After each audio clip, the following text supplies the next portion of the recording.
Hey, what's up guys? It is Rob and I'm back with another movie review of a film that was sent to me by Wild Eye Releasing, and I gotta say, I really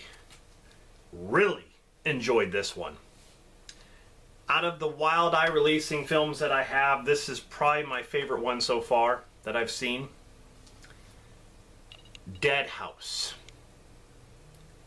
A zombie flick, but it's not all about zombies. It's basically a home invasion film where zombies kind of get involved. This should be Resident Evil. This is Resident Evil. This is what it should have been. I'm telling you that right now. This is better than Resident Evil, the movies. A home invasion film where these criminals, these killers basically, you know, they rob houses and then they torture their victims and end up killing them and taking whatever loot they can. In the beginning it shows them, you know, with this family, they make them do stuff and they kill them, so they move on to the next family. And this main family that we're getting to know in this movie, you know, the dad is a scientist and he has a secret lab in his house, in the basement. He has this lab where he's, you know, he's got these zombies locked up and he's running tests and stuff like that. And this woman, you know, she's in there and she's basically a test subject and she gets eaten by one of the zombies. And so he's got this secret thing that he's working on, while the family has some secrets of their own. You know, there's a little boy, there's an older son, and then there's the wife. And they seem like they're a great family. They're, you know, they're having dinner together, and they're just, you know, they're very tight, even though the father doesn't spend as much time with the kids. Well, these robbers set their sights on their house, and it's a really nice house out in the middle of nowhere, and it's kind of by a forest. Resident Evil, I'm telling you, it looks like the mansion. I mean, it's not as big as the mansion of Resident Evil, but it works. This should be Resident Evil, I swear. Oh, man. So, these robbers basically break into the house, and they basically hold them hostage. And, you know, these guys are sick. You know, there's the main guy. I don't remember his name, but he was fantastic. The main killer, the main guy.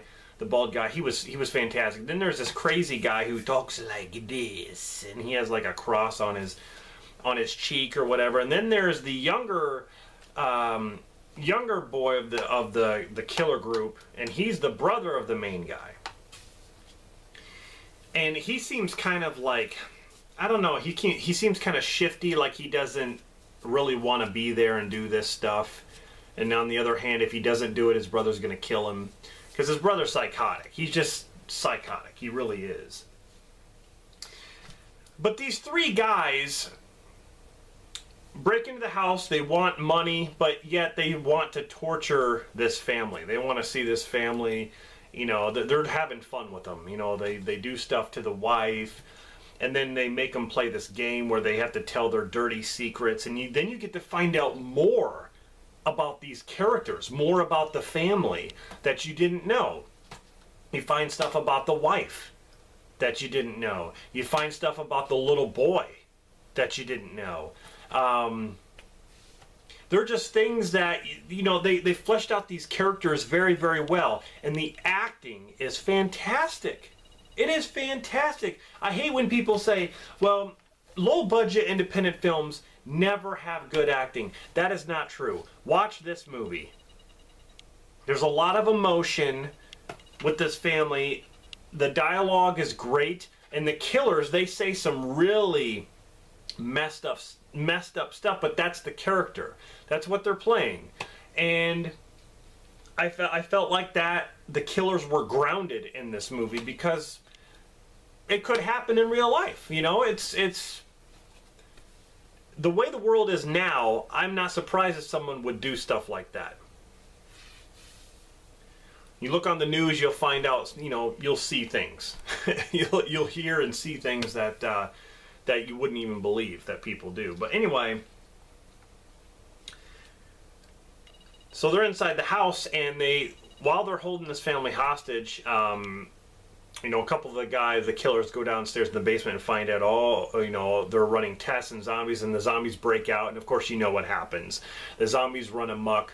The father scientist, you know, he's like, it's been breached, our project's been breached, and zombies pretty much take over the world. At the end, I love the end credits, because while the credits are rolling, you get to see what's happening after this. There's only like 4 or 5 zombies that escape this house, but then they start biting people, and then those people turn, and then so it just goes, it's like a snowball rolling down the hill, just keeps getting bigger and bigger and bigger and bigger.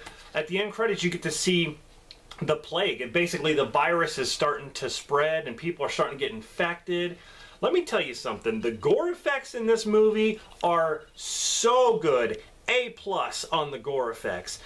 It's been so long since I've seen a zombie flick that has such, you know, the you know, eating the intestines and the blood and the guts, and it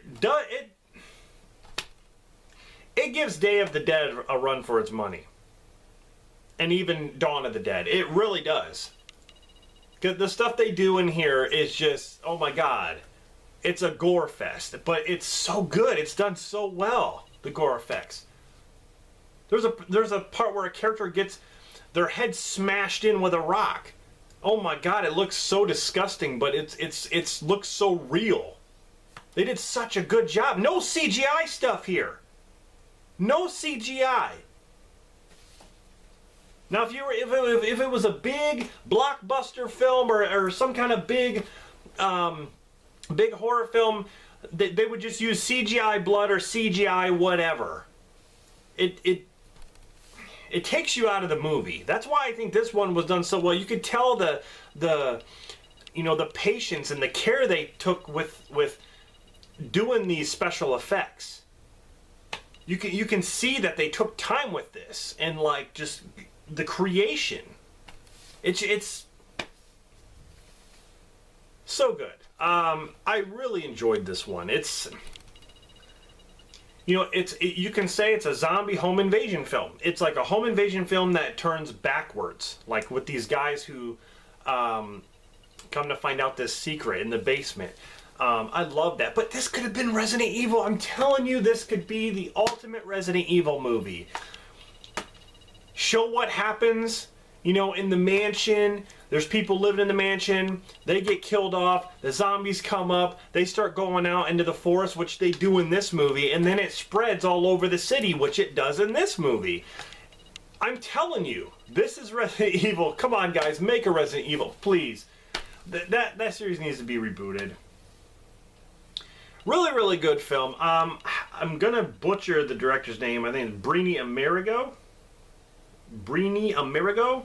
I guess that's how you say it. Great job. Actors in this. You got Danny Cutler, you got Alex Southern, Katie Davies Speak, David White, James Wiles, Vanina Marini. Good job. I really enjoyed the acting. I enjoyed the music. I enjoyed the special effects. I enjoyed the plot. Really, really cool plot. And like I said, the actors and actresses, fantastic job, especially the lead psychopath, the lead killer. He was great. A lot of the delivery and the lines he said, it was just like, wow, this guy is messed up, but that was his character, like I said. Great job. This is the best Wild Eye feature that I've seen so far, out of the ones that I've reviewed on this channel. This is my favorite one so far. So I definitely recommend you guys see Dead House. I think you'd love it. I think a couple of my friends on YouTube, I believe Lisa Loves and Bronco Juggalo, have reviewed this. I could be wrong. I thought they reviewed this. It's very violent, very gory, very brutal, vulgar language. You know, there's a lot of sexual references, a lot of nudity and stuff like that. And there's even a scene. Well, a couple of scenes that involve kids. I want to say violent things that happen to kids. And in some instances, I see how they can push the envelope like that. It's just, I don't like seeing that kind of stuff because I have kids, but it's just a movie, and it was kind of hard. It was kind of hard to see that. I think they maybe could have cut that out, but, you know, whatever. It is what it is.